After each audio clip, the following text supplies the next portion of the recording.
ചെറിയ പ്രായത്തിൽ അച്ഛനോടൊപ്പം കാറിലും സ്കൂട്ടറിലും യാത്ര പോകുന്നത് കുട്ടികൾക്ക് വലിയ ഇഷ്ടമുള്ള കാര്യമാണല്ലേ.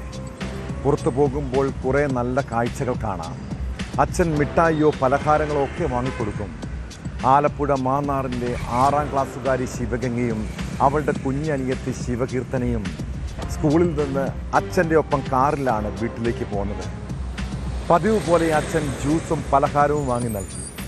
എന്നാൽ ആ ജ്യൂസിൽ വിഷമാണെന്നറിയാതെ കുട്ടികൾ രണ്ടുപേരും അത് കുടിച്ചു.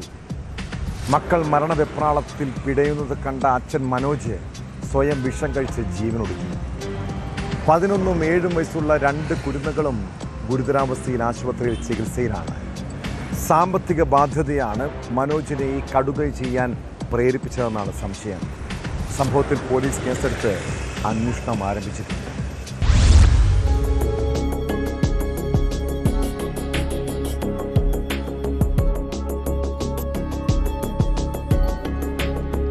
മാന്നാർ എരമത്തൂരിലാണ് സംഭവം. കാറിൽ അബോധാവസ്ഥയിൽ മനോജിനെയും കുട്ടികളെയും കണ്ടെത്തുകയായിരുന്നു. പരുമലയിലെ സ്വകാര്യ ആശുപത്രിയിൽ എത്തിച്ചെങ്കിലും മനോജ് മരിച്ചു. 6ാം ക്ലാസ്സുകാരിയായ മൂത്ത കുട്ടിയുടെ നില ഗുരുതരമാണെന്ന് പോലീസ് അറിയിച്ചു. 2ാം ക്ലാസ് വിദ്യാർത്ഥിനിയായ ഇളയക്കുട്ടി അപകടനില തരണം ചെയ്തിട്ടുണ്ട്. മനോജിന് 3 പെൺകുട്ടികളാണുള്ളത്. മാന്നാർ പോലീസ് ബന്ധുക്കളുടെ മൊഴി രേഖപ്പെടുത്തി. സംഭവം നടക്കുമ്പോൾ ഭാര്യയും ഇളയക്കുട്ടിയും വീട്ടിലുണ്ടായിരുന്നു. വിഷമാണെന്നറിയാതെയാണ് കുട്ടികൾ ജ്യൂസ് കുടിച്ചത്. വൈകിട്ട് 3:30യോടെയാണ് അവരെ വിളിക്കാനായി മനോജ് സ്കൂളിലേക്ക് കാറിൽ പോയത്. ടിപ്പർ ലോറിയിൽ കെട്ടിട നിർമ്മാണ സാമഗ്രികൾ എത്തിച്ചു നൽകുന്ന ജോലിയായിരുന്നു മനോജ് ചെയ്തു വന്നത്. വാഹനം സ്വന്തമാണ്. ബിസിനസ്സിലുണ്ടായ പ്രശ്നങ്ങളാണോ സാമ്പത്തിക പ്രശ്നങ്ങൾക്ക് കാരണമെന്ന് പോലീസ് പരിശോധിച്ചു വരുന്നു.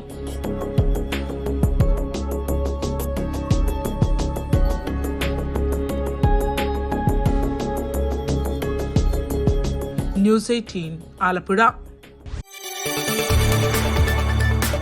കൂടുതൽ വാർത്തകൾക്ക് news 18 Keralam YouTube channel subscribe ചെയ്യുക.